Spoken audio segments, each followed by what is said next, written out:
بعضې خلک وایي چې ښځو لره د مخ پټول ضروري نه دي ځکه په قرآن او حدیث کې نشته فقط د بدن دی پټ کړي دا خبره صحیح ده که نه نه ده صحیح د مخ پټول دا ضروري دي د مخ پټول دا لازمي دي دا د حجاب او د پردې جز دي الله جل شانه صحابه کرامو ته امر کوي وإذا سألتموهن متاعا فاسألوهن من وراء حجاب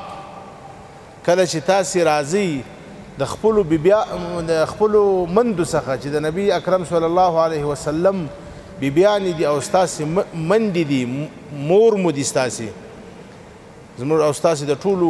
مندې دي امهات المؤمنین د ټولو امت مندې دي او د نبی علیه السلام بیبیانې دي الله پاک صحابه ته وایي چې کله تاسې د بیبیانو سره خبره کوئ د پردې اخوا ته یې وکړئ کومه پرده ده کوم حجاب دی نو خو مخ پټ که نه فاسألوهن من وراء حجاب پردې اخوا ته حدیث شریف دی ام المؤمنین عائشه رضی الله عنها وایي چې موږ د نبی اکرم صلی الله علیه وسلم سره حج ته تللي وو طواف به مو کوي نو چې کله به خلکو سره مخ سولو نو پر مخ باندې به مو دا پرده رایله کړله حالانکه په طواف کې د ښځې لپاره احرام دا دی لکه نارینه چې به سر نه پټوي ښځه به مخ نه پټوي خو بیا هم ام المؤمنین عایشه رضی الله عنها وایي چې موږ په مخ باندې داسې یو شی درولی وو پر هغه باندې مو پرده جوړه کړې وه که به نارینه راښکاره سول موږ به هغه په مخ باندې رایله کړه موږ نوی خبر دین دوه شی بربادوي افراط او تفریط یا د حد څخه تجاوز کول یا اهل الكتاب لا تغلو فی دینکم ای اهل کتابو په دین کې غلو مه کوئ د ځانه څخه و دین ته احکام مه وراچوه چې یو شی په دین کې ضروري نه وي ته ضروري ګرځئ د افراط دا هم دین بربادوي یو بیا تفریط دی تفریط بیا دې ته ویل کېږي چې دین حکم کړی دی اسلام حکم کړی دی چې دا وکړه ته هغه حکم په دې وجه او په هغه وجه او په هغه وجه د مابین ځه باسې هسې ما شبهات پیدا کړی شکوک او شبهات پیدا کړی یو کس و په مدینه منوره کې د سیدنا عمر صاحب په زمانه کې هغه به دغه آیاتونه متشابهات آیاتونه چې کم آیاتونه متشابه دي د دغه آیاتو پوښتنې به خلکو څخه کولې خلک به شکمن کوله په دین کې عمر رضی الله عنه په دوره باندې ووهي او د مدینې څخه پس واخیستې چې بیا په مدینه ګزاره نه کوې ته خلک په دین کې شکمن کوې اوس دا بعضې خلک الله پاک دې موږ تاسو ته صحیح کامل هدایت نصیب کړي د دینه څخه بازي جوړې کړي دي بس چې کم شی دته خوند نه کوي ور بس خوله خلاصه کړي کله وایي تراویح نسته په اسلام کې کله وایي پلانکی شی نسته دلته یو بدبخته پیدا سوی دي ابرز یو چا ویډیو راواستوله په پولیسیرات باندې پسخند وهي پولیسیرات باندې پسخند وهي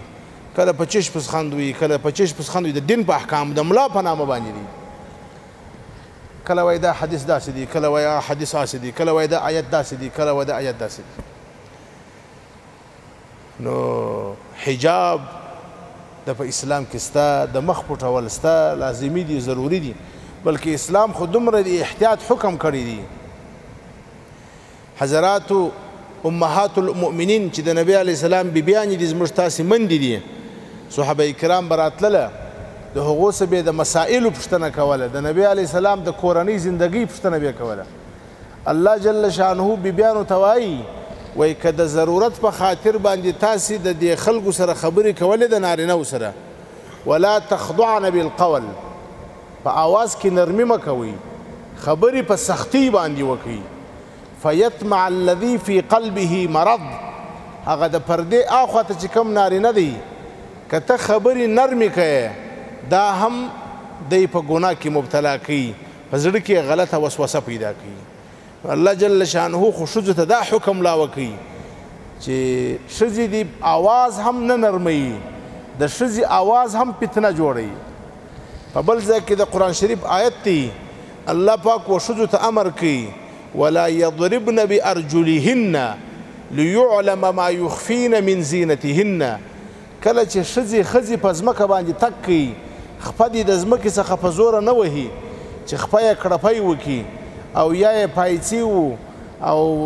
هغه چادري حجاب راپورته سي بیا خلک په فتنه اخته کېږي. حدیث شریف کې نبی علیه السلام منع کوي وایي هغه ښځه چې خوشبويي یې ولګوله تر خوشبويي وروسته راووتله د نارینهو په مجلس باندې تېرېږي خوشبويي یې ځي دا ښځه د الله پاک په دفتر کې په زناکارو کې شمارل کېږي. خوشبويي به نه لګوي د نارینهو په مخ کې او ته ورته وایې مخ هم لڅکه.